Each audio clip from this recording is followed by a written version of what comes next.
여러분 모두가 하나님이 일하시는 방법을 알기를 원하는데 의외로 많은 사람들이 하나님이 일하시는 걸 잘 모를 때가 많습니다. 그래서 오늘은요, 우리가 이어지는 말씀이지만 오늘 이 요바에 있는 이 무두장이 시몬의 집에 베드로가 유하게 되면서 고넬료라고 하는 백부장을 통해서 어떻게 하나님이 또 일하시는가를 이제 계속 볼게요. 지난 2주 동안 루다의 8년 동안 알았던 중풍병자 애니야, 그렇죠? 여러분 기억하시죠? 애니야는 남자였어요, 여자였어요? 남자였습니다. 애니야 8년 동안 소망이 없는데 그가 일어난 거예요. 루다, 그 다음에는 요바의 다비다라고 하는 여제자, 이 사람은 죽었어요. 죽었는데 그가 살아난 거예요. 베드로를 청했죠. 자, 1년의 이 두 사건은요, 중풍병자가 일어났다. 이거 너무 소중하죠. 앓고 있는 사람에겐 이것처럼 귀한 게 어디 있어요? 죽었던 다비다가 살아났다. 그러나 말씀드렸지만 우리가 병에 낫지만 또 병 걸려요. 여러분 이거 이상한 말이 아니에요. 우리가 죽었다가 살아나도 또 죽어요. 그러면 성경은 사도행전의 말씀이 우리에게 그냥 병 걸렸다가 고침받고 죽었다가 살아났다는 것을 얘기하기 위한 말씀일까? 그 차원은 거기 머무는 건 아니라는 거죠. 즉 병 나은 것에서 멈추는 게 아니에요. 우리가 복이라는 건 너무 소중해요. 복 받는 거, 복은 소중하지만 복에서 멈추면 안 돼요. 여기 다음을 보셔야 돼요. 왜 고침을 받는지 그 다음을 보셔야 돼요. 그렇지 않으면 늘 병 고치는 거 거기만 머물러요. 왜 우리가 어려운 데서 나오게 하시는지 그걸 보셔야 돼요. 그래서 다비다도 죽었지만 살아나는 이유는 뭐였을까? 여러분, 다비다가 지금 살아있을까요? 안 살아있을까요? 물어보는 저도 이상하고, 여러분, 그렇죠? 다비다가 어떻게 살아있겠어요? 그러면 다비다의 죽음이 왜 이 성경에 기록되어 있을까라는 거예요.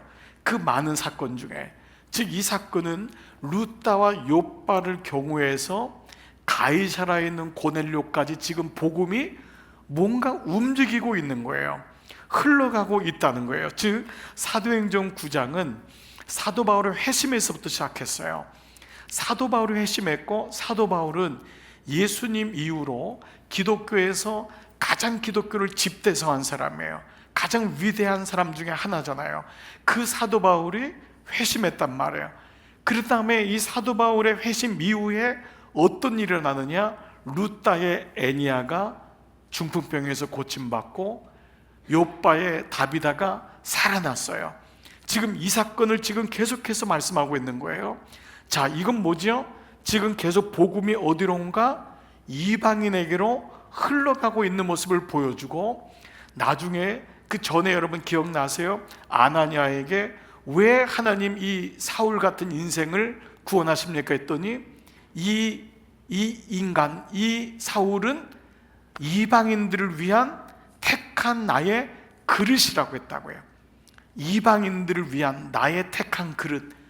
즉 이건 뭐냐 하면 복음이 어디로 흘러가고 있는지를 보여주고 있는 거죠. 자, 9장 42절을 봐보세요. 온 욥바 사람이 알고 많은 사람이 주를 믿더라. 다비다 사건 때문에 욥바에 있는 사람들이 주님을 아는 계기가 된 거예요. 자, 이런 병으로부터, 죽음으로부터 살아났으니까 얼마나 큰 사건이 됐겠어요? 그런데 43절 그 다음에요, 베드로가 욥바에 갔잖아요. 그 다비다 때문에. 근데 욥바에 여러 날 있어 시몬이라는 무두장이, 이게 개역성경에는 피장이라 그랬어요. 무두장이 집에서 머무니라. 이 피장이란 말은 뭐냐면 가죽을, 짐승의 가죽을 벗겨가지고 물건을 만드는 거예요. 그러니까 오늘날 우리 구두도 그렇잖아요, 옷도 그렇잖아요, 가방도 그렇잖아요. 지금이야 뭐 고급 문화지만은 그 당시는 모든 걸 짐승의 가죽을 벗겨야 되니까 죽은 시체를 만져야 되는 거예요. 그래서 피장이나 무두장이는 이 탈무드 같은 미시나라고 하는 구전으로 내려오는 유대인이 가진 경전 같은 데서는 이 가죽 일을 하는 사람은 천대도 좋다라고 할 정도로 아예 태생적으로 천대 받은 사람이 이 무두장의 집이에요. 근데 거기 누가 있냐 하면 베드로가 있는 거예요. 그러니까 베드로는 이런 사람하고 상종을 하면 안 되는 겁니다. 근데 지금 이 무두장이라 하는 사람의 이름이 누구냐면 시몬이에요. 베드로의 이름도 시몬이에요. 두 시몬이 지금 한 장소에 있는 거죠. 자, 그렇게 부정한 직업을 가진 시몬의 집에 또 한 명의 시몬, 사도 베드로가 머물러 있는 것입니다. 베드로는 비록 그리스도를 영접하고 주님을 알고 구원받은 자고 사도이지만 그는 정통적인 아주 오소독스한 유대인인 거예요. 비록 예수를 믿고 그리스도였지만 그는 할례를 받았고 부정한 음식을 먹지 않고 부정한 사람이랑 같은 자리에 있지 않는 사람이에요. 그런 베드로가 이제는 부정한 음식을 먹는 거예요. 부정한 사람이 챙겨주니까, 여러 날 요빠의 집에 있으니까. 그리고 부정하게 여겼던 사람과 지금 몸을 맞대고 있는 것입니다. 뭐죠? 지금 베드로 자신도 이방인의 벽을 향하여 가고 있는 거예요. 그래서 오늘 이 말씀은 뭐냐면 그 베드로를 하나님이 말씀하는 거예요. 베드로의 마음을 바꾸시는 거예요. 그래서 이 복음이 너희가 성령을 받으면 예루살렘과 유다와 사마리아로, 이걸 제자들이 이해했을까요? 그 말씀 받지 않았을 거예요. 예수님이 말씀하신 너희가 성령을 받으면 예루살렘과 유다까지는 고개를 끄덕였지만 사마리아와 땅끝이란 단어를 할 때는 그들은 듣지도 못하고 인정하지도 않고 딱 귀를 막았을지 몰라요. 어떻게 사마리아 사람들이 구원을 받느냐? 근데 이미 예수님은 사마리아 여인을 통해서 이미 그림자를 보여주셨잖아요. 사마리아 땅으로 들어갈 때 예수님의 한 가지 의도는 그 여인밖에 없었단 말이에요. 근데 거기 제자들이 안 나와요. 뭐죠? 제자들이 예수님의 행보를 아주 못마땅하게 여겼다는 백그라운드를 볼 수 있는 거죠. 그러니까 제자들이 아예 상종하지 않는 그곳에서 그 여인하고 만나는 예수님이 못마땅스러운 거예요. 사마리아 가는 것도 못마땅한데 거기에 무려 남편이 5이나 있는 여인에게 말을 거는 예수님도 못마땅한 거예요. 그런데 지금 사도행전은 그 복음이, 예수님이 이 땅에 오신 것이 유대인만을 위한 것이 아니다. 유대인은 복음을 여는 첫 번째 단추에 불과한 거예요. 그래서 이 복음이 이방을 향해서 이방인의 장벽을 뛰어넘고 있다는 뜻을 지금 말씀하고 있는 거죠. 그러니까 루타의 애니야, 루타는 반쪽이라, 헬라와 유대인들이 모여 사는 곳이라고요. 그리고 애니아는 헬라 이름이에요. 그리고 요빠는 완전히 이쪽으로, 헬라 쪽으로 더 가는 데고, 거기 나와 있는 다비다도 헬라 이름이잖아요. 도르가, 다비다는 유대 이름은 거기 도르가라는 사람이라 그랬잖아요. 헬라. 지금 이런 문화를 통해서 지금 하나님은 당신의 이루시는 목표가 뭐냐 하면은 이방인의 구원이라는 것을 보여주고 있는 거예요. 이방인의 구원. 이방인이 누구죠? 여러분과 저란 말이에요. 예수님이 이 땅에 오신 목적이 이스라엘에 머무는 것이 아니라 이방인의 구원이다. 그러니까 우리가 먼저 믿었다면 우리를 통해서 이방인인 예수님을 알지 못하는 사람에게로 복음이 흘러가야 되는 거예요. 그게 모든 성령 받은 사람, 성령 받은 공동체의 특징인 거예요. 예수 모르는 사람에 대한 가슴 아파하고, 예수를 잃어버린 배우자, 예수를 알았다가 상처 입어서 하나님께로 나오지 못하고 있는 그 영혼을 향한 궁휼함이 보여지고 그 마음이 자꾸 생각나고, 그래서 교회는 아주 그냥 처음부터 마지막까지가 선교라고 하는 것이 단지 선교가 외국 나가서 교회 지어주고 이런 차원이 아니라 땅끝이 누구냔 말이에요. 여러분, 땅끝은 엄밀하게 여기서 시작해서 땅끝은 바로 나라고요. 땅끝은요, 바로 나랑 가장 가까이 있는, 그래서 여러분의 가족이, 배우자가 땅끝이라고 하는 이유가, 자녀가 땅끝이라고 하는 이유가 바로 거기 있는 의미이기도 한 거죠. 그러니까 복음은 흘러가야 되는 거예요. 이방인의 구원이 목표다. 즉 복음은 예루살렘을 통과했던 그 복음이 최초로 오늘 본문은 이방인에게로 열리는, 열방에게로 전파되는 아주 중요한 결정적인 사건인데, 이 사건을 베드로에게 주님이 말씀하시는 거예요. 일련의 사건들을 통해서 눈이 열려지게 하는 거죠. 그래서 이 사건이 10장에 나오고요, 여러분 읽었던 10장, 11장에 계속 나와요. 굉장히 길어요. 그리고 15장에서도 반복돼요. 이게 가이사라에 있는 고넬료라고 하는 한 백부장에게 생긴 말씀이 사도행전에서 차지하고 있는 말씀이 10장, 11장, 15장이에요. 엄청나게 긴 사건이에요. 자, 그래서 이 말씀이 무엇인지를 한번 볼게요. 자, 루타의 중풍병자 애니야, 요빠의 다비다는 히랍, 헬라 문화권에 속한 유대인이지만 반쪽 유대인이고, 또 오늘 고넬료는 완전히 이 사람은 이탈리아 군대라서 이탈리아인으로 구성된 로마인인 거예요. 완전한 이방인인 거예요. 게다가 유대인을 정복하고 있는 지배란 말이에요. 지배, 이 식민지를 다스리고 있는 타민족의 장교란 말이죠. 게다가 이제 또 베드로는 율법으로는 부정한 자하고 함께 있을 수 없는 그 피장이라는 집에 지금 머무르고 있는, 지금 복잡한 거예요. 지금 이 사건이 계속 하나님이 이 사건, 여기 요빠의 이 루타의 애니야, 요빠의 다비다, 피장의 집 시몬, 그리고 고넬료, 가이사라, 고넬료, 이 네 명이 지금 움직이고 있는 거예요. 이 사건이 계속해서 그 이런 가운데 하나님이 이제 고넬료를 통하여서 그에게 환상을 통해서 말씀하시고 있는 거죠. 자, 이제 이게 서론입니다. 자, 이게 지금 사도행전의 움직임이 심상치 않은 거예요. 사도행전 말씀이 흘러가고 있는 거예요. 우리가 지금 이 말씀들이 어디로 가고 있는지 한번 봐보세요. 바로 새 시대를 향해서, 복음의 시대를 향해서, 말씀의 시대를 향해서 가는 거예요. 디모데전서 2장 4절을 보시면은요, 하나님의 소원이 있어요. 하나님은 모든 사람이 구원을 받으며, 모든 사람이, 하나님은 모든 사람이, 내가 생각하고 있는 그 사람만이 아니에요. 모든 사람이 구원을 받으며 진리를 아는데, 진리는 뭐예요? 말씀이잖아요. 말씀을 아는데 이르기를 원하신다는 두 가지밖에 없어요. 하나님의 소원은 모든 사람이 구원을 얻는데, 구원을 얻으려면 진리를 알아야 돼요. 말씀을 아는 거예요. 알아야지 실력이 있잖아요. 그래야지 내가 복음을 알아야지 복음을 전한단 말이죠. 물론 처음에는 교회 나오라고, 그리고 우리는 초청할 수 있어요. 그러나 어느 순간인간 그에게 복음을 얘기해 줘야 돼요. 말씀을 얘기해 줘야 돼요. 그리고 여러분들이 말씀을 알아가는 걸 보일 때 그 사람이, 아, 예수 믿는 거는 교회만 나오는 것이 아니라 말씀을 알아가는 것이구나. 영생은 하나님과 그의 아들 예수 그리스도를 아는 거랬단 말이에요.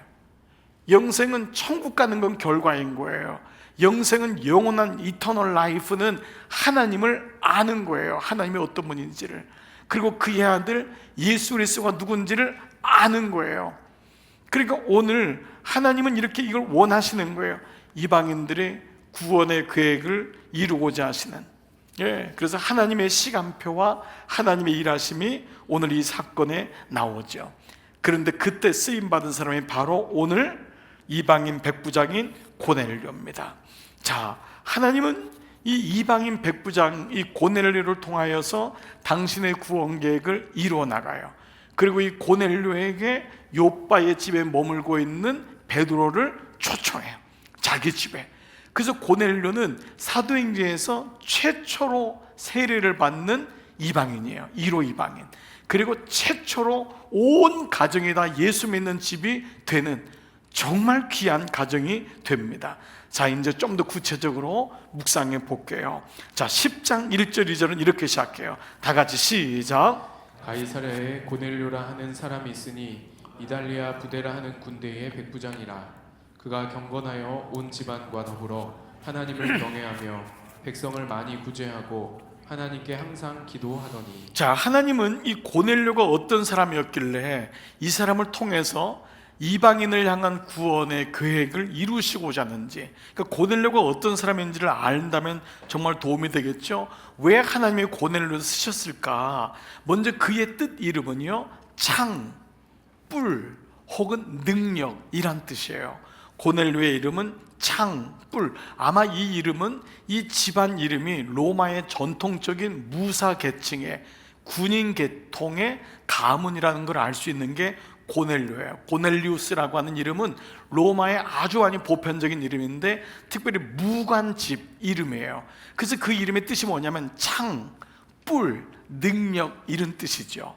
그러니까 그 이름 자체는 그 집이 전형적인 군인 계통의 집이구나 라는 걸 알게 됩니다. 자, 그런데 그런 고넬료가 1절 보니까 가이사라에 고넬료라고 하는 사람이 있으니까 이탈리아 군대가 이스라엘의 가이사라는 곳에 와서 이제 거기 군대가 머문 겁니다. 그러니까 이 지배층 나라 사람들이, 이탈리아 사람들이 와서 거기 군대를 이루고 있는 거예요. 이탈리아 군 부대라고 하는 군대의 백부장이다. 첫 번째, 그는 백부장인데 이 백부장이란 의미는 뭘까? 저는 이것을 첫 번째로 이렇게 한번 얘기해 봤어요. 그는 순종을 아는 사람이다 라고 하는 게 첫 번째 우리가 묵상할 수 있습니다. 왜 그러냐면 이 성경에서 예수님의 공생의 시간에도 예수님이 칭찬한 사람이 누구냐면 바로 백부장입니다. 내가 이만한 믿음을 보지 못했다. 여러분, 유대인이 그렇게 많고 랍비도 많고 바리새파도 많은데 어느 누구도 예수님 칭찬을 못 받았는데 거기 백부장이 자기의 하인을 고쳐달라고 하는 그 장면에서 내가 이만한 믿음을 이스라엘에서 본 적이 없다. 그 백부장의 믿음을 봤는데 보통 군인을 얘기할 때 상징적으로 쓰는 단어가 뭐냐면 순종이라는 단어입니다. 군인의 이 직무상 오는 건 뭐죠? 복종 체제잖아요. 그리고 이 군인은 단순하잖아요. 자기 어떤 그 직무, 명령에 철저하게 따르는. 실제로 하나님의 사람을 성경에는 군인에 비교한 적이 많이 있어요. 디모데후서 2장 3절, 내가 그리스도 예수의 좋은 군사로, 이건 아들 디모데에게 얘기하는 거예요. 아들에게, 아들아 너가 그리스도 예수의 좋은 군사로, 좋은 군사로 나와 함께 고난을 받을지니, 군사로 다니는 자는, 너는 군사인데 군사가 된 사람은 자기 생활에 얽매 있는 자가 하나도 없나니. 이건 뭐냐 하면 우선순위가 뭐냔 말이에요. 여러분, 이 요즘 군대는 좀 많이, 요즘 군대가 그렇다며요. 전쟁 나면은 일단 엄마한테 전화 먼저 한다며요. 엄마한테 전화해서 전쟁해도 되냐고. 그래서 엄마가 안 된다 그러면은 안 나간다고. 굉장히 웃기는 얘기인데 여러분. 네. 그래서 요즘 우리 어른들이 많이 걱정해요. 근데 여러분, 젊은 사람들도 다 나름대로 훈련을 잘 받고 하겠지만 군인이라고 하는 건 뭐예요? 그냥 명령에 죽고 명령에 사는 거잖아요. 그러니까 오늘 이 말씀 뭐예요? 자기 생활에 얽매이는 게 없다는 건 뭐예요? 자기가 전쟁 나가다가 집에 이거 가스불 켜놓고 왔다고 다시 들어가서 불 끄고 설거지하고 나왔다가 전쟁 나가고 이런 경우 없잖아요. 자기 생활에 얽매이지 않는 건 뭐예요? 나에게 명령을 내린 분을 위해서 죽는 거예요. 그래서 오늘 다음 뒤에 말씀 보세요. 이는 군사로 모집한 자를 한번 띄워줘 보세요. 기쁘게 하려 함이라. 군사로 모집한 자, 하나님이 나를 영적인 군사로 불렀다면은 나는 누구의 기쁨을 위해 사느냐 말이에요. 예. 이건 여러분 오해하지 않으시라고 생각해요. 가정 돌보지 말라는 건가요? 자녀 돌보지 말라는 건가요? 여러분 직업 아니 그건가요? 그거 아니잖아요. 이건 뭐냐면 우선순위인 거예요. 먼저 그 나라와 의를 구하는. 그래서 믿음에 대해서 군사라는, 군인이라는 말로 표현을 한 거예요. 군인은 뭐냐? 순종을 아는 사람이에요. 하나님이 그 많은 사람 중에 고넬료를 선택한 이유는 뭐냐? 그가 백부장, 그는 순종을 아는 거예요. 그래서 오늘 1년의 말씀들을 여러분 이제 보시면은 이 고넬료가 어떻게 하는지를 여러분 이제 보게 될 겁니다. 자, 이 사람은 순종을 아는 사람이에요. 자기를 부른 사람을 기쁘게 하는 것이 무엇인지를 아는 사람이에요. 두 번째, 이 사람은 어떤 사람이냐? 그는 경건한 사람이다 라는 것을 오늘 말씀해요. 자, 그가 경건하여 온 지방과 더불어 하나님을 경외했다. 자, 경건했는데 그것이 온 집안 사람들하고 함께 하나님을 경외했다라는 거죠. 이 경건이라고 하는 단어를, 이 하나님을 경외했다라고 하는 것을 이 성경 주석에 보면 뭐라고 나와 있냐면, 유대교의 하나님을 믿으면서 아직은 정식적인 개종의 그 절차를 밟지 않은 사람, 이 사람이 지금 고넬료라는 거예요. 고넬료는 이방인인 거예요. 그렇지만 어느 순간인가는 유대교의 하나님을 아는 거예요. 지금 이 사람은 그리스도를 몰라요. 이 사람은 그리스도를 아는 사람이 아니에요. 그런데 지금 환상 중에 천사를 통해 요바에 있는 베드로 한 사람이 있으니까 그를 데리고 오라고 하고 베드로가 설교하면서 알게 된 거예요. 그때 말씀을 통해서 그리스도를 영접하게 되는 거예요. 그러니까 지금 이 당시는 이 사람은 유대교의 하나님을 아는 거예요. 그러니까 이방인이지만은 정식적인 개종 절차를 밟지 않은 사람이라는 거예요. 여러분 이해되시죠? 지금 그게 하나님을 경외하며, 다시 띄워줘 보세요. 그가 경건하여 온 지방과 더불어 하나님을 경외하며라는 단어가 그거예요. 그는 이방인이에요. 100% 이방, 로마 사람이, 이탈리아 사람이에요. 근데 그가 어떻게 가이사라에서 누구를 통해서 유대교의 하나님을, 여호와 하나님을 알았는지 모르지만 그가 개종을 하진 않았지만은 하나님을 알고 있는 사람이에요. 그런데 그를 수식하는 단어가 그가 경건하여라는 단어예요. 헬라어로 경건하다는 단어가 유세베이아, 세베이아라는 단어예요. 유세베이아. 근데 유라는 단어가 good이라는 단어예요. 그 세베이아가 fear, 두려움이에요. 그래서 이 경건이란 단어가 유세베이아라는 단어가 사도행전에 많이 나와요. 이 단어도 유세베이아예요. 그 말이 뭐냐 하면 good fear예요. good fear. 이걸 굉장히 번역하기는 어려운데 적당한 두려움, 바람직한 두려움. 이건 뭐냐? 하나님을 종이 가진 두려움이 아니라 자녀가 가진 경외함인 거예요. 여러분 이해되시죠? 자녀가 요즘 자녀들은 너무 부모님을 쉽게 생각하잖아요. 저는 그게 사실 좀 불만이에요. 부모가, 우리 세대가 자녀들하고 아빠라는 말을 많이 안 썼기 때문에 아빠, 엄마, 옛날에는 다 아버지라고 썼잖아요. 그러니까 거리가 먼 거에 대한 상처가 있다고요. 그래서 여러분 일대들이 다 부모들이 자녀들을 잘해주니까 이놈들이 수염까지 뽑는 거예요. 이놈들이 아버지를 너무 어려워하지 않는 거예요. 어머니를 어려워해야 돼요. 이게 경애라는 것은 여러분 쉽게 생각하지 않는 거예요. 하나님의 자녀라는 것은 하나님을 사랑하고 하나님을 예배하고 내가 자녀구나라고 하지만 그 안에 두려움이 있는 거예요. 이게 바람직한 두려움, good fear. 이게 유세베이아예요. 저는 부부끼리도 이게 있어야 된다고 생각해요. 남편이 아내를 함부로 하면 안 됩니다. 유세베이아. 적당하게 존중해주고 존경해주고, 그리고 아내도 남편을 존경해야 됩니다. 이게 적당, 유세베야예요. 두려워하는 것이 아니라 존중해 주는 거예요. 존경해 주는 마음인 거예요. 우리는 너무 쉬워요. 그래서 말도 함부로 하고, 제가 너무 젊은 가정에 가끔 신방 가면은 너무 두 분이 막 함부로 하는 걸 보게 되는 거예요. 말도 함부로 하고 하면. 그러면 편하기는 한 것 같지만 상처받습니다. 아무리 좋은 것 같아도 상처받습니다. 저희도 처음에 결혼했을 때 제가 이제 존댓말을 했었어요. 여러분 믿기지 않겠지만 정말 존댓말로 하겠다고 했는데 그게 어느 날 그냥 사라져 버렸는데 한동안은 존댓말을 했습니다. 네, 식사하셨나요? 네, 아기 잘 기르시나요? 네, 이렇게 신방 다녀오겠습니다. 그런데 좀 너무 그러니까 좀 이상해가지고 어느 날 그냥 이렇게 말을 편하게 하고 했지만은 그 처음 마음이 뭐냐면은 존중이란 단어입니다. 근데 사실 저도 이렇게 말하면서 잘 못합니다. 아내가 제일 상처받은 사람이 사실 저니까 늘 아내가 남편에게, 남편은 아내에게. 그런데 여러분 하나님과의 관계에서 유세베이란 단어를 생각해 보세요. 여러분 하나님이 정말 좋으신 분이에요. 그러나 적절한 두려움을 갖지 않으면은 우리는 하나님을 만으로 여길 수 있습니다. 하나님을 하나님 되지 여기지 않는 분들이 너무 많아요. 여러분 예배를 드린다는 건 하나님 앞에 무릎을 꿇는 거예요.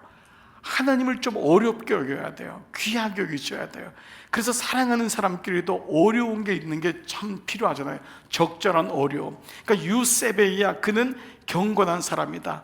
그는 종으로 하나님을 두려워하는 것이 아니라 good fear, 하나님을 향해서 바람직한 그 두려움을 가지고 있었다. 이것이 경건이란 단어입니다. 우리는 종이 아니잖아요. 우리는 자녀거든요. 그러나 자녀지만은 하나님을 향해서 적절한 두려움, 그 두려움이 있어야 됩니다. 어려움이 있어야 됩니다. 그 부분이 이 고넬료에게 있었던 거죠. 자, 또 첫 번째가 순종에 대한 단어, 두 번째가 경건이란 단어 유세베이야, 세 번째 한번 보시면은요, 그가 경건하여 온 집안과 더불어, 온 집안이라는 것은 하우스홀드예요. 모든 집안이에요. 놀라운 거예요. 어떻게 됐는지 모르지만 온 집안이 이 사람 때문인가, 이 사람의 와이프 때문인지 모르겠지만 온 집안이 하나님을 경외했대요. 어떻게 이런 일이 있을 수 있을까요? 온 집안이, 즉 세 번째 뭐냐 하면 가정의 구원을 아는 사람이었던 거예요. 이 사람은 집의 가정의 소중함을 알았어요.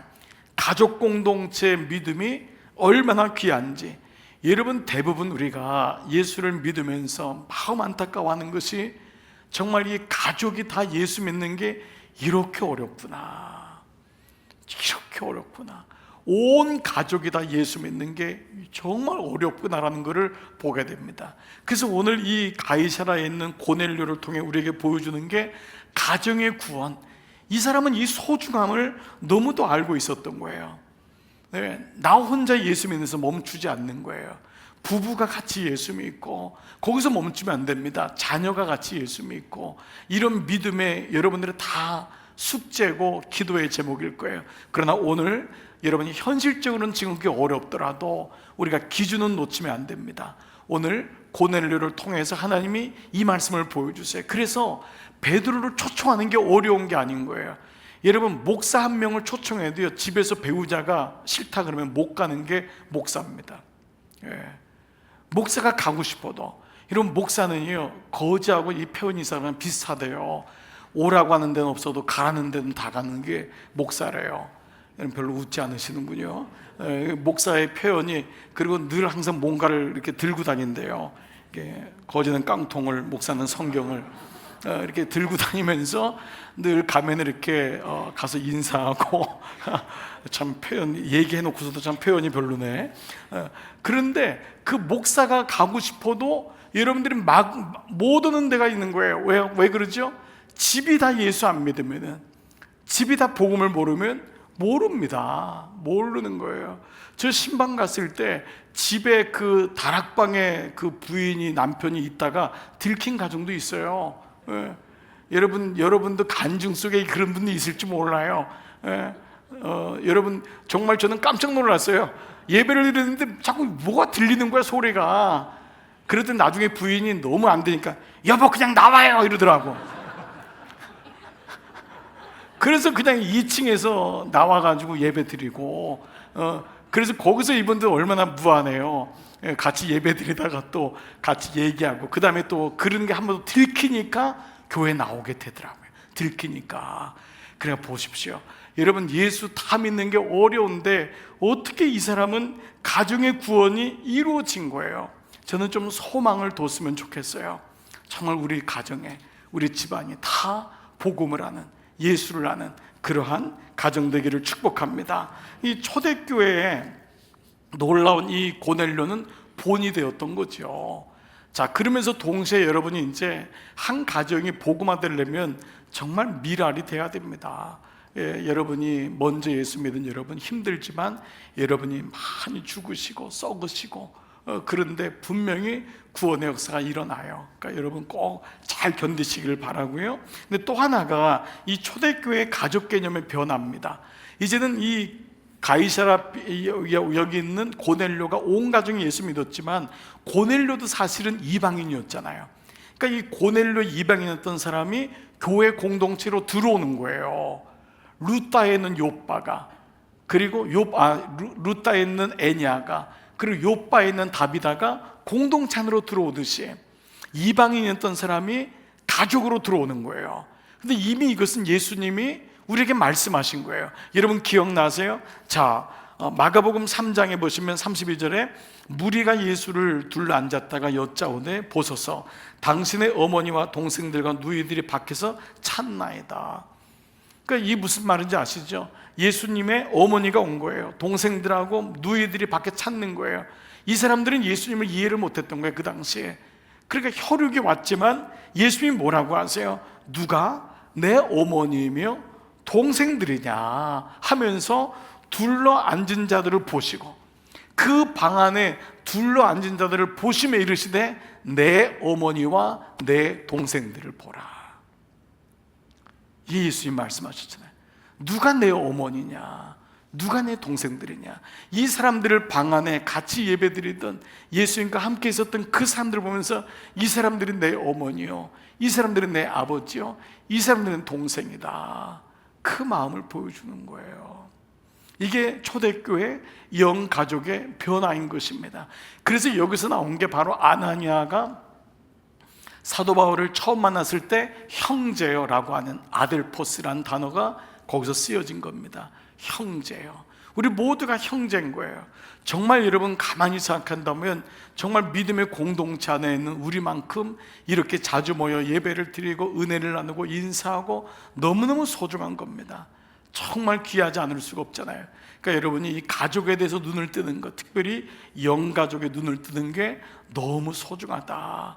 여러분 꼭 우리 교회 안에서 여러분들이 이 가족의 개념이, 여러분 가정이 예수 믿는 거 고넬료처럼 이거 한 단계로 먼저 너무 소중하고, 또 하나 여러분들이 영가족의 눈을 뜨셔서 정말 옆에 있는 지체들을 챙겨주고 기도해주고 중보하고 같이 가는 이 은혜가 있기를 주의 이름으로 축복합니다. 지난 수요일 날 제가 수요 저녁 기도회 때 말씀을 나누면서 그 얘기를 한번 나눴어요. 제가 이 부근의 식당에 이제 아무래도 가면은 늘 가는데 가게 되고, 그러니까 거기 있는 일하시는 분들은 대부분 알게 되잖아요. 그러니까 한 분이 그러는 거예요. 일하면서 제가 이제 뭐 외부에 있는 손님을 만나도 결국 교회랑 연결이 되니까 만나잖아요. 뭐 선교사님을 만나도, 목사님 만나도 우리 교회랑 연결이 있으니까 만나게 되고, 우리 교우들도 이제 만나게 되고, 청년들도 만나게 되고, 시간만 되면 우리 목사님들이 다 그렇지만 저도 하여간 이렇게 만나니까 이 식당에 있는 분은 저를 보니까 좀 신기하다고 생각했나 봐요. 매번 다른 분하고 만나는데 매번 같이 만나고 얘기하고 하니까 처음에는 그게 이렇게 신기하게 여겼다가 저를 이렇게 물끄러미 쳐다보면서 목사님이 참 안 됐다는 거예요. 참 매일마다 사람하고 만나서 목사님은 힘들 때 없냐고, 아플 때 없냐고, 기분 안 좋을 때 없냐고. 근데 똑같이 가가지고 똑같은 에너지를 가지고 매번 그렇게 사람을 만나고 참 안 됐다고 그러는 거예요. 그러면서 저는 또 저를 안 됐다고 하는 사람은 또 참, 그것도 참 오래간만인데 그참 안 됐다 그러면서, 근데 그걸 어떻게 하냐 그러는데 저도 모르게 제가 순간 가족이니까 그 얘기를 한 거예요. 가족이니까. 근데 제가 늘 그런 얘기 하잖아요. 목사가 자기가 한 말에 자기가 은혜 받는다고 너무 제가 말을 잘한 거예요. 걸어오는데 핑 눈물이 도는 거예요. 진짜 가족이니까 귀찮지 않은 거예요. 가족이니까 너무 좋은 거예요. 가족이니까. 그렇구나, 목회는, 신앙생활은 가족이구나, 우리가 영가족이구나, 같이 가는 가족이구나.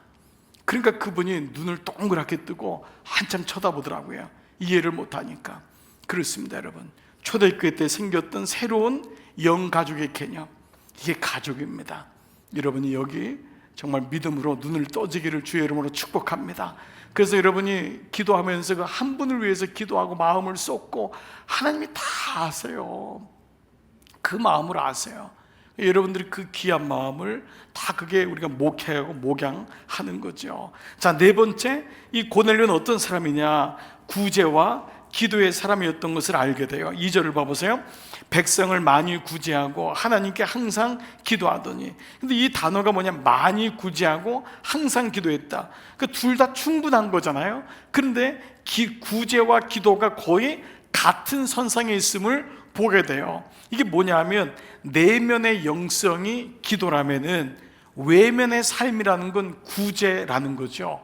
그러면 우리는 보통 이 구제라고 하는 단어가 이 환상 가운데 이제 10장 3절 4절에서도 하나님이 이것을 얼마나 귀하게 여기셨냐면, 자 3절 보세요. 하루는 제 9시쯤 되어 환상 중에 밝히 보매 하나님의 사자가 들어와 가로되 고넬료야 하니, 고넬료가 주목하여 보고 두려워 가로되 주여 무슨 일이니까? 천사가 가로되 내 기도와 뭐가요? 구제가, 내 기도와 구제가 하나님 앞에 상달됐다. 하나님이 안다는 거예요. 왜? 하나님이 안다는 거예요. 너의 기도했던 그 중심, 그 너의 그 구제했던 마음이 하나님 앞에 상달되어 기억하신 바 되었다. 너무 소중한 겁니다. 그러니까 여러분들이 소리 없이 누군가를 섬기고 그 가족 섬길 때 기쁨, 물론 기쁘지만 그건 너무 당연한 것 아니에요? 근데 우리가 어디서 연습하냔 말. 그게 교인 아니에요? 이웃 아니에요? 같이 기도해주고 연습해주고. 물론 이것이 이제 어느 적정선이 있어요. 물론 함부로 하거나 도에 지나친 것을 요구하거나 요구받는 건 절대 안 되죠. 우리 목장 안에서도 어떤 돈에 대해서라든지 어떤 직업적인 거 이런 거는 교회 안에서 질서를 위해서 잘 우리가 질서를 갖고 있잖아요. 그러나 우리 마음의 씀씀이는 알잖아요. 그래서 중보해주고 기도해주고 위해주고. 근데 그 마음을 하나님이 아신다 그랬어요. 그게 하나님 앞에 상달되어 기억하신 바 되었다. 근데 여러분, 여기 구제라는 단어가 흥미로운 단어예요. 왜냐하면 우리가 생각하는 구제는 누군가를 행위적으로 돕는다고 생각하잖아요. 근데 여기 나온 구제라는 에모시네라고 하는 단어는 행위만을 가리키지 않아요. 이 단어는요, 구제의 행위를 수반하는 마음까지 지칭해요. 그러니까 이 하나님이 보시는 구제는요, 여러분이 물질로 꼭 돕는 것만이 아니라 이미 그 마음을 가지고 있는 것도 하나님이 아신다는 거예요. 이 에모시네라는 단어, 구제 행위를 수반하는 마음이냐. 즉 무슨 말이냐면은 구제를 얼마나 했냐보다 더 중요한 것은 어떠한 마음으로 했냐가 중요하다는 거예요. 어떠한 마음으로 그 사람을 생각하고 어떠한 마음으로 그와 함께 있어주고. 이게 뭐냐 하면 바로 구약을 끌고 가는 헤세드란 단어예요. 궁율의 단어입니다. 헤세드. 헤세드는 행위가 아니거든요, 마음인 거예요. 여러분이 비록 그 사람을 못 도와주더라도 같이 있어줄 수는 있잖아요. 얘기를 들어줄 수는 있잖아요. 그러니까 이러한 모든 것이 구제 안에, 에모시네라는 단어 안에 들어간다. 그러니까 어찌 보면은 이 고넬료가 뭐 사람들에게 뭐를 주고 이런 게 아니라 이미 그의 마음속에는 누군가를 구제하고 도와주고 싶은 그 궁율의 마음이 있었다라는 거죠. 이게 구제와 기도의 마음인 거죠. 여러분 안에 이 마음이 있는 줄 믿습니다. 자, 그렇다면은 첫 번째, 그는 순종을 아는 사람. 두 번째, 경건한 사람, 유세베이야. 세 번째, 가정의 구원. 가정이라는 것에 눈을 뜬 사람이잖아요. 네 번째는 구제와 기도의 사람이었어요. 그러면 한마디로 말하면 뭘까? 한마디로 고넬료를, 저는 충성된 사람이다. 이것이 사도행전을 끌고 가는 이제 새로운 단어입니다. 고넬료는 충성된 사람이다. 왜냐하면 하나님이 고넬료를 설득하는 데 시간을 많이 쓰지 않아요. 보십시오. 고넬료는 이방인이에요. 어찌 보면은 하나님이 유대인 중에도 많이 있을 거 아니에요. 근데 이방인 중에 한다면은 우리가 생각할 때는 좀 많이 좀 설득해야 되는데, 여러분이 누군가에게 어떤 일을 부탁할 때 이런 마음이 들 거예요. 좀 모이자고 할 때 이제 목장 시작하는데, 그러면은 우리 목사님들 마음속에는, 장로님이나 권사님 여러분 마음속에 저 사람 설득을 많이 해야 될 것 같은데, 그런 마음이 들면 너무 힘들어지는 거잖아요.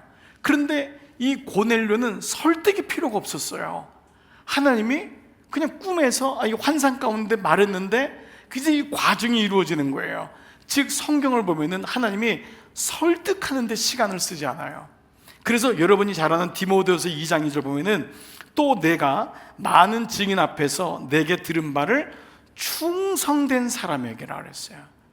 설득을 요하는 사람이 아니라 충성된 사람에게 부탁해라. 이 충성된 사람이 뭐냐면 다른 영어에서 equipped person, 이거 뭐냐면 준비된 사람이라고 나와 있어요. 준비된 사람, 이미 마음에 준비된 사람이 있다는 거예요. 양육은, 동반자는 억지로 해서는 안 돼요. 그래서 동반자와 양육자 관계는 저도 이제 격려하지만은 한 번, 두 번이지, 안 하려고 하는 사람은 억지로 하면은 이 양육이 이루어지지 않습니다. 그 마음속에 나름 준비가 되고, 나를 이렇게까지 생각하시고 연락을 해주셨고, 또 제 마음속에 이제 해보겠습니다, 이런 마음을 가진 거를 이 기프트, 준비된 사람, 이 사람을 충성된 사람에게 부탁하라는 거예요. 충성된 사람에게. 왜냐하면 복음은 설득이 아니에요. 복음은. 그러니까 여러분, 설교도 말씀도요, 처음에는 설득으로 들을 때가 있어요. 설득 커뮤니케이션, 설득을 통해서, 물론 설득을 잘하는 게 중요할 거예요. 그러나 어느 순간에 설득에서부터 그 복음이 이해가 되고, 이해 단계에서 믿어지는 거잖아요. 그렇죠? 그렇지 않고 만약에 설득의 차원으로만 돼 있다면은, 여러분 오늘 말씀도, 목사님 나를 설득해 보세요, 언제까지 설득하겠어요? 아니라는 거죠. 그러니까 오늘 이 말씀이 충성된 사람에게 부탁하라. 바로 이 고넬료는 충성된 사람, 준비된 사람, 이방인이었지만 그는 하나님을 경외하고 순종을 알고, 하나님을 경외할 줄 알고, 그는 가정의 소중함을 알고, 그는 구제와 기도의 마음을 가졌고, 그 사람이 바로 충성된, 준비된 사람이었다 라는 것을 알게 됩니다. 자, 이런 가운데 어떤 일이 일어나느냐, 3절 4절 하루는 같이 읽을게요. 시작. 하루는 제9시쯤 되어 환상 중에 밝기 봄에 하나님의 사자가 들어와 가로되 고넬료야 하니, 고넬료가 주목하여 보고 두려워 가로되 주여 무슨 일이니까. 자, 먼저 하루는 이제 9시쯤이라는 건, 9시는 오후 3시입니다. 오후 3시에 환상 중에라는 것은 고넬료가 기도하고 있었다는 것을 알 수 있습니다. 이 말은 환상 중에 말하면 어떤 기도 중에라는 말하고 같은 유사어예요. 그가 기도 중에 라는 단어인데, 즉 유대인들은 보통 오전 9시, 오후 3시에 2번을 정기적으로 기도했어요. 그러니까 이걸 볼 때 그는 규칙적인 기도 시간을 가졌다는 걸 알 수 있죠. 여러분, 묵상의 힘은 규칙입니다. 묵상은 말씀을 많이 깨닫고 금방 아는 게 아니라 얼마나 그 묵상의 삶의 분야가 중요한 거예요. 꾸준히 묵상하는 것을 이길 사람은 아무도 없습니다.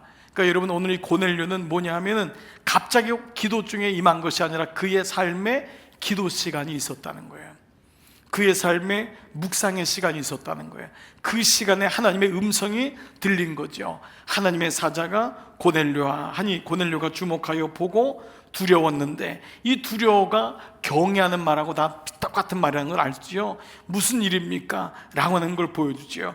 즉 이 고넬료는 그 이방인이었지만 하나님의 관계가 잘 이루어진 사람이라는 걸 우리가 이 말씀을 통해 보면은 알 수 있습니다. 자, 그런데 하나님이 천사를 통해 뭐라고 하냐? 5절, 내가 지금이라 했단 말이에요. 하나님이 설득하잖아요. 고넬료에게 막 설득해가지고 갈래 안 갈래? 네가 가졌으면 좋겠다. 설득하질 않아요. 지금 사람들을 요파에 보내라. 왜냐하면 베드로가 하는 사람이 요파 시몬이라고 하는 피장의 집에 있다는 거예요. 거기 베드로하는 시몬을 청하라. 그는 무두장의 시몬의 집에 유숙하니 그 집은 해변에 있다 라고 말씀해 주십니다. 자, 그런데 7절이 의미심장합니다. 7절 봐보세요. 마침 말하던 천사가 떠나매. 이 마침이란 단어가 어떤 걸까요? 지금 사람들을 보내라고 했더니 마침이라는 단어예요. 뭐죠? 이거는 주저함이 없는 거예요.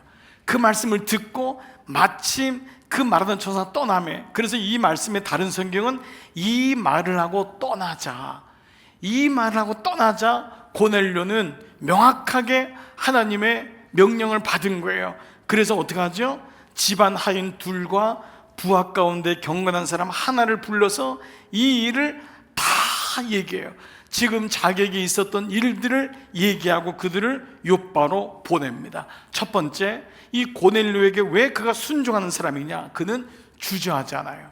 하나님이 그를 설득하지 않잖아요. 그는 지금 보내라 했을 때 마침 말하던 천사가 떠남에 그는 사람들을 보내는 거예요. 자, 이런 말이 있어요. 여기서 우리가 경험하는 것 중에 하나는 바로 이거예요. 하나님의 일은 타이밍이에요. 여러분이 꼭 믿음도 마찬가지예요. 순종도 마찬가지예요. 주님의 일도 마찬가지예요. 주님의 일도 시간이 지나면 못해요. 타이밍이에요. 여러분, 목장사역, 묵상, 양육, 모든 하나님의 일들은 타이밍입니다. 지금 고넬료는 이 타이밍을 너무도 정확하게 아는 사람이에요. 하나님의 시간표 안에 순종하는 거예요. 이 시간을 놓치면 안 돼요. 여러분 중에는 타이밍을 놓친 분들이 있을 거예요. 그때 이랬을 걸.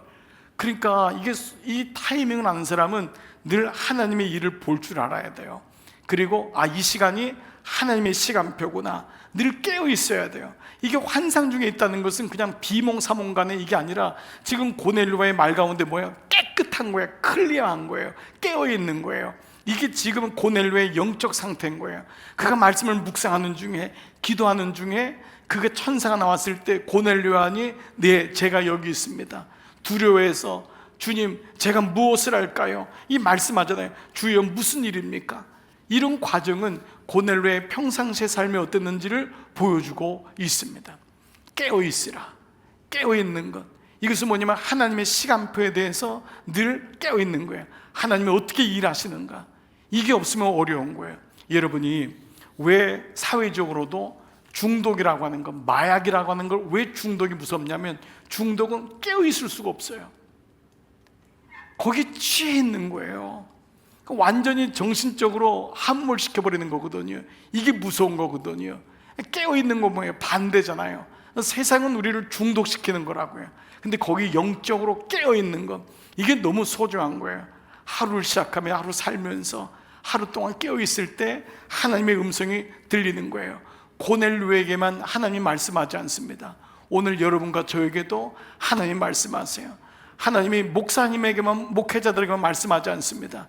여러분에게 얘기하고, 여러분이 못 들으면 여러분의 자녀들을 통해서도 하나님이 말씀하는 거예요. 중요한 건 뭐냐 하면 내가 깨어있냐 깨어있지 않느냐, 이게 중요한 키예요.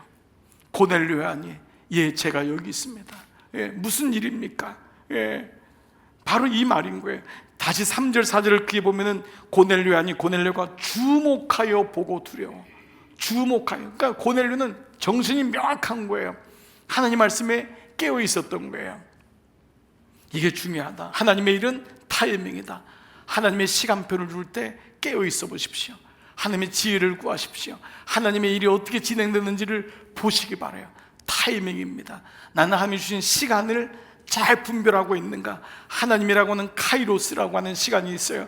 나는 크로노스를 살아요. 그러나 이것이 겹치는 게 뭐냐면 하나님과의 만남의 시간이라고요. 왜? 그 매 시간을 우리는 살아가는 거예요. 나의 크로노스를 살지만은 하나님의 시간표를 의식하며 사는 거예요. 이것이 크로노스를 살고 있는 나에게 카이로스가 온다고요. 기회가 주어진다고요. 그때 크로노스를 사는 우리가 깨어있을 때 하나님의 시간표가 이거구나 라고 하는 것을 아는 거죠. 크로노스에만 묻혀서 살면은 아무리 하나님이 고넬료야 불러도 모르는 거예요. 그런데 고넬료가 주목하여 가로되, 고넬료는 음성을 들었던 거예요. 하나님이 부르지 않는다고요? 내게는 하나님이 말씀하지 않는다고요? 천만에요. 수없이 여러분들에게 하나님이 여러분의 이름을 부르며 말씀하는 거예요. 그때 그가 주목하여 가로되, 내가 크로노스의 시간을 살지만 늘 카이로스의 관심을 갖고 있는 거예요. 사람은 자기가 관심 있는 사람의 음성이 들리는 거예요. 부부가 자도 아이의 소리는 엄마밖에 못 듣는 이유는 엄마는 그 아이를 배 안에서부터 키웠기 때문에 그래요. 그리고 엄마의 사랑은 아빠에도 귀하지만 아빠의 사랑하고 다른 거예요. 아빠는 직업에 관심이 있는 거예요. 자기 돌아다니는 일에, 이게 아빠의 DNA인 거예요. 엄마는 이 아이의 생명인 거예요. 그래서 아이가 신음해도 엄마는 깨는 거예요. 왜죠? 아이의 음성이 귀가 열려 있으니까. 우리가 하나님께로 마음을 모으고 있으면 하나님의 세미한 음성이 들리는 거예요. 그분이 지금 내게 말씀하는구나. 이땐 이렇게 하면 좋겠구나. 하나님이 지혜를 주시는 거예요. 목회든 사업이든 자녀를 기르든 모든 것은 하나님과의 관계에서 이루어지는 거예요. 순간순간 여러분의 안테나를 열어보세요. 하나님이 뭐라고 말씀하시는지. 첫 번째, 하나님의 일은 타이밍이다. 시간표 속에 오는 거예요. 하나님이 그 시간 속에서 말씀해요. 두 번째, 이 고넬료에게는 사람이 있었어요. 사람이, 다시 한번 봐보세요. 집안 하인들 한번 띄워보시죠. 집안 하인 둘과 집 안에 있는 하인 둘, 그리고 부하는 뭐예요? 바깥에 있는 사람이잖아요. 직장에 있는 사람. 부하 가운데 경건한 사람 하나, 3명을 부른 거예요.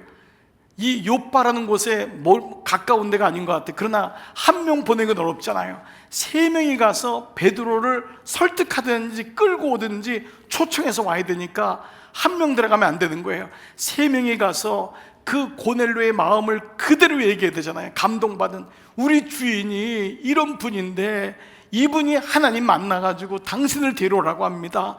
그래서 3명을 고르는데, 즉 그에게는 사람이 있었다. 집 안에 하인 둘, 얼마나 믿을만 하겠어요. 그리고 집 바깥에, 직장에 집 바깥에 경건한 사람 하나. 그러니까 집 안에 있는 하인이든 부하이든 공통점은 뭘까요? 충성된 자입니다. 고넬료가 충성된 자니까 그가 어떤 사람을 선택했을까요? 충성된 자. 그래서 우리는 첫 번째, 하나님의 일은 타이밍이다. 두 번째는요, 하나님의 일은 사람입니다. 하나님은 사람을 통해 일하세요. 하나님이 일하시지만 사람을 통해 일하세요. 여러분, 사람이 귀한 걸 아셔야 됩니다. 사람이 너무 소중한 거예요. 여러분 옆에 있는 사람이 귀한 겁니다. 여러분 친구의, 여러분 아들의 친구가 귀한 겁니다. 사람이 귀한 거예요. 하나님이 그 사람을 만지실 때 사람을 통해서 만지세요. 사람을 통해서. 여러분 이런 말씀 들었잖아요. 하나님이 은혜를 주신다는 건, 은혜라고 하는 기회를 주신다 그랬어요. 기회를 주시는, 은혜라는 게 눈에 딱 보이는 게 아니에요. 하나님이 은혜라고 하는 기회를 주시는 거예요. 이번 주일날 좀 이 말씀을 여러분에게 좀 더 자세하게 말씀을 드리려고 해요. 은혜라고 하는 기회를 주시는 거예요. 찬스를 주시는 거예요. 근데 하나님이 쓰시는 찬스 중에 가장 강력한 찬스가 뭐냐면 사람이에요. 근데 우리가 미성숙하고 우리가 사실은 연약해서 너무 상처도 잘 받고 상처를 주기도 하지만, 그럼에도 불구하고 하나님은 여전히 사람을 통해 일하세요. 사람을 통해. 여러분 이번에 우리 공사 한 2달 정도밖에 안 되는 공사였지만, 이 공사를 여러분이 우리 기도하자 그랬어요. 기도와 감동과, 그리고 기도와 감사와 감동으로 우리 이렇게 하자. 그러면 여러분 우리는 그냥 기도하고 감사하고 감동받으면 끝납니까? 여기 사람이 와서 일해야 되잖아요. 그 사람에게 기도가 전달되고, 그 사람에게 마음이 감동되고, 그 사람에게 그런 마음들이 같이 갈 때 그 사람들을 통해서 일이 진행되는 것과 마찬가지입니다. 그러니까 여기도 모든 게 다 결국은 사람입니다. 이거는 하나님이 없다는 말이 아니라 하나님이 사람을 통해 일하신다. 이 부분을 보셔야 됩니다. 그렇습니다. 그래서 하나님은 타이밍이고 하나님은 사람이에요.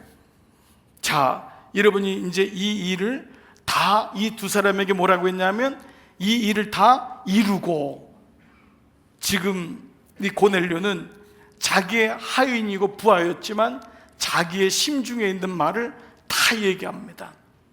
너무 귀한 거예요. 자기 말을 다 얘기하는 거예요. 그리고 그 사람이 가서 베드로를 데려옵니다. 저는 이 말씀을 묵상하다가 사도행전 13장 21절 이후에 보면은요, 이런 말씀이 나와요. 이 일을 다 말한다는 거예요. 이 사람에게 자기의 마음을 다 전하는 거예요. 그래서 이 사람은 똑같이 자기의 마음을 가지고 그 일을 감당하는 거예요. 고넬료는 한 사람인데 고넬료 밑에 3명이 똑같은 마음을 가지고 베드로에게 갔고, 베드로가 이 마음을 가지고 똑같이 또 일을 하는 거예요. 사람이 이 사람 이 일이 진행되는 걸 보게 돼요. 자, 그런데 이 일을 이루고랑 같은 단어가 어디 나오냐면 사도행전 13장 21절. 그 후에 그들이 왕을 구하거늘, 이스라엘을 말하는 거예요. 하나님이 베냐민 지파 사람 기스의 아들 사울, 여러분 아시죠? 사울 왕을 뽑았는데 40년 주셨다가 패했어요. 40년을 왕으로 섬겼는데 사울은 비참하게 죽잖아요. 근데 하나님이 패하셨다고 했어요. 그리고 다윗을 왕으로 세우시고 증언하여 이르시되 뭐라고 하냐면, 내가 내 이세의 아들 다윗을 만나니 내 마음에 맞는 사람이다. 그러면서 뭐라고 했냐면, 내 뜻을 다 이루리라. 이게 뭐냐면 내 마음을 다 얘기한다는 거예요. 다윗에게 내 소원을 다 이 사람한테 얘기해서 다윗을 통하여 하나님의 나라가 이루고자 하는 거예요. 지금 욥바의 지금 고넬료가 이 세 명에게 자기의 마음을 다 얘기하고, 왜냐하면 이 세 사람은 마음에 합한 사람이니까. 그랬더니 이 세 사람을 통해 하나님의 일이 시몬의 집에 가서 거기 있는 베드로에게 얘기가 되고 복음이 흘러가는 거예요. 복음이 뚝 떨어지지 않습니다. 충성된 사람, 여러분과 같은 한 사람에게 그 마음이 전달되니까 그게 아랫감 윗감을 보고 읽듯이 부모가 그런 마음 갖고 한 사람 한 사람이 그 마음을 가지면서 그 마음이 전해지는 거예요. 이게 내 마음에 합한 맞는 사람이다, 마음에 합한 사람이다, 내 뜻을 다 이루겠다 라고 하면서 고넬료를 통해서 또 세 친구를 통해 세 명의 종과 하인을 통해서 말씀이 이루어지고 있습니다. 즉 고넬료와 하인들은 이제는 이 주종관계가 아닌 거예요. 내 마음을 다 얘기했으니까 친구가 된 거예요. 다윗은 내 친구라, 하나님의 아브라함은 내 친구라, 그에게 내 마음을 다 얘기한 거죠. 말씀 마무리할게요. 하나님이 일하시는 방법이 참 재미있어요. 저는 이게 지금은 잘 안 보이지만 여러분 당구 좋아하시는 분은 3쿠션이라고 있어요. 3쿠션이란 건 이 공이 일로 가는 것 같은데 돌아서 와서 다 맞추는 거예요. 이게 보일 때는 이게 뭐지? 하나님의 일이 안 보이는데 결국은 3쿠션으로 가서 다, 나는 여기 있는데 지금 시몬 베드로는 여기 와 있는 거예요. 자기가 여기 왜 왔는지도 몰라. 그래도 와 있어요. 순종해서 다비다 때 살려달라고 하니까 온 거예요. 근데 욥바 집에 머무르는 거예요. 시몬이 웬일인지 자기 집에 이 베드로를 자꾸 있고 싶어 하는 거예요. 근데 불편하잖아요. 자기는 정통인데 이 사람은 피장이고 같이 있는 것도 부정한데 자꾸 며칠 있으라고 하니까 꾸역꾸역 며칠 있어요. 그게 편하겠어요? 그런데 그 가운데 하나님은 고넬료라고 하는 사람을 통해서 말씀하는 거예요. 그리고 고넬료에게 그 음성이 들리자 세 친구에게 또 말씀하고 그 두 명의 종하고 하인에게 그 사람이 욥바에 있는 베드로를 초청해서 고넬료의 집에 와서 모든 수하들이 가정 집회가 열린 거예요. 그러면서 복음이 퍼져나가는 것을 보게 되는 거예요. 보십시오. 하나님의 일하시면 우리가 눈으로 보인다고 하나님이 일하시고 안 보이니까 일하지 않네, 그렇지 않습니다. 여러분이 있는 곳곳에서 소리 없이 그곳에 섬기고 하나님의 카이로스를 바라보면서 하나님의 타이밍을 바라보고 기다리면은 하나님은 결국은 내가 보는 것만 일하는 게 아니라 일을 하는 거예요. 보이시는 거예요. 일을 해서 나가는 거예요. 제가 이 말씀 묵상하다가 이런 일 정말 목사에게는 자주 있는데, 제가 한 번은 선교사님 한 분한테 전화가 왔어요. 전화가 왔는데 아이가 대학을 못 가는 거예요. 아이가 대학을 입학을 해놨는데 너무너무 외국에 있는데 대학을 못 가고 너무너무 답답한 거예요. 그 얘기를 저에게 한들 제가 너무너무 뭐 거기 얼마 그 대학 등록금이 비싸고 한데 어떻게 대주겠어요? 그렇구나. 근데 그 마음이 계속 마음에 있는 거예요. 나는 그냥 그 마음이 그냥 계속 그 안에 있는 거예요. 그냥 그 새벽에도 그냥 떠오르면 기도하고 어떻게 해줄 줄 모르는 거예요. 근데 생각지도 않고 몇 년 동안 연락도 없던 한 친구가 전화를 한 거예요. 자매가 전화를 해서 조기 퇴직을 하게 됐다는 거예요. 조기 퇴직하면서 어느 정도 그 받게 되잖아요. 퇴직금을 받았는데 하나님 앞에 10의 1조를 드리고 싶은 마음이 생겼던 거예요. 근데 그 마음속에 10의 1을 귀한 데 쓰고 싶다는 마음이 자꾸 생겼대요. 근데 그 사람은 저랑 10수년 동안 연락도 없었어요. 근데 문득 제 생각이 났더래요. 문득 그 전화로 온 거예요.